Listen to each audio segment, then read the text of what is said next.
My definition of a feminist leader is any person, irrespective of their gender, if they are working to end social injustice, but with a very strong gender lens in what they do, that person is a feminist leader. And I also believe that not all women are feminist leaders. So we need to move away from propagating leadership values that are traditional and patriarchal, and any person can do that. And it's important that feminist leadership is understood in the context of feminism and the definition of feminism itself, meaning equality for all.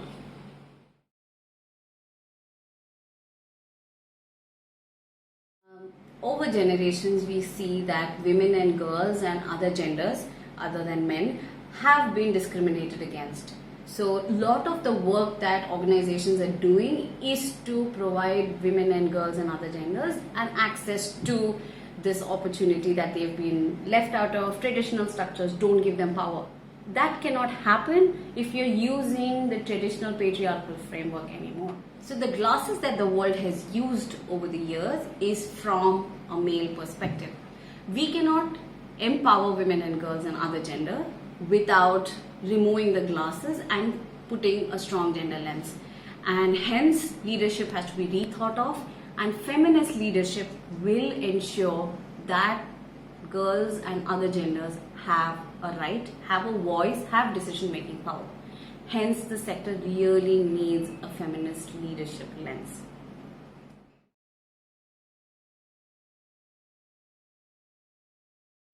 What does feminism look for me on a day-to-day basis?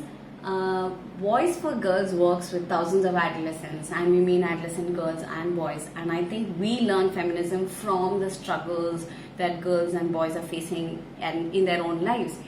There are hundreds of stories that inspire us every day, where a girl has stopped a child marriage, or is supporting a friend who is not gender binary.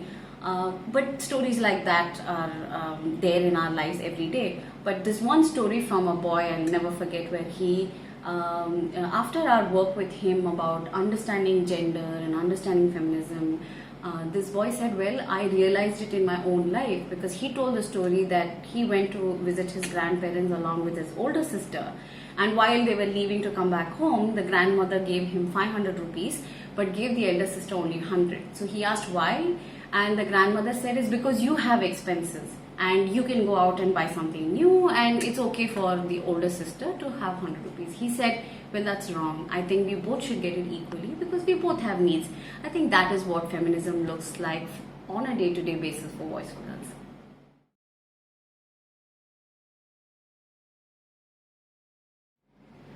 I have worked in the development sector, especially in the work of children and gender, since 2002.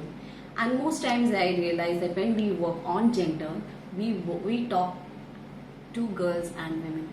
And in somehow I felt that that's the way gender works, and this is why we need to just talk. And Voice4Girls for a long time spoke to adolescent girls and empowered them.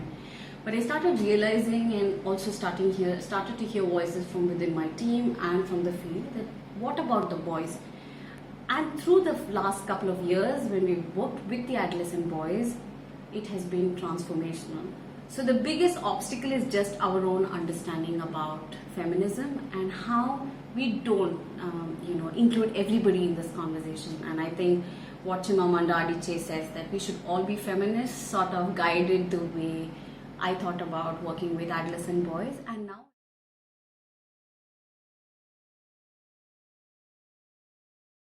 there are so many stories to share from Voice4Girls' work in the camps that we do.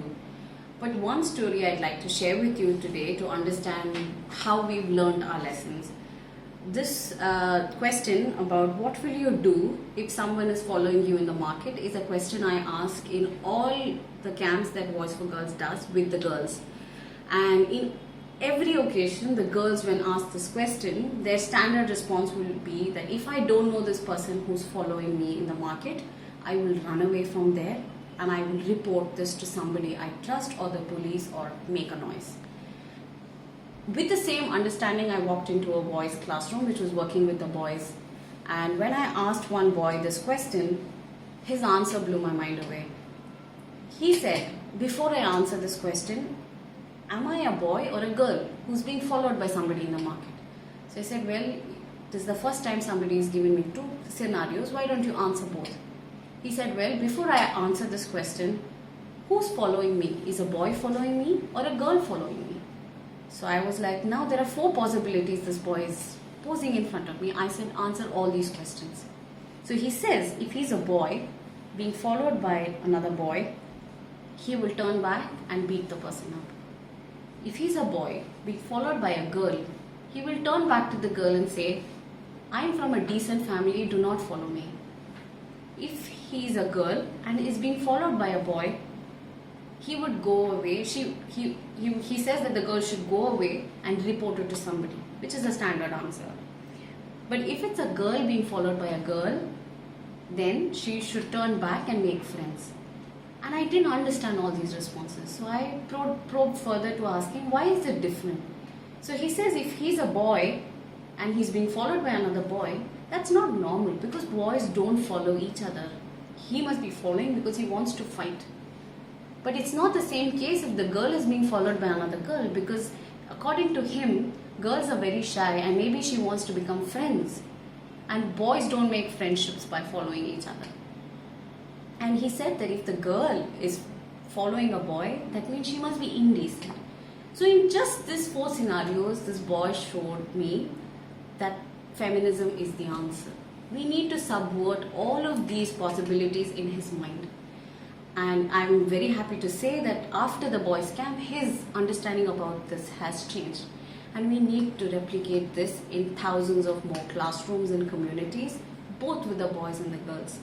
Because they should not be thinking four scenarios. They should be thinking only one. If they don't know somebody who's following them, they should run and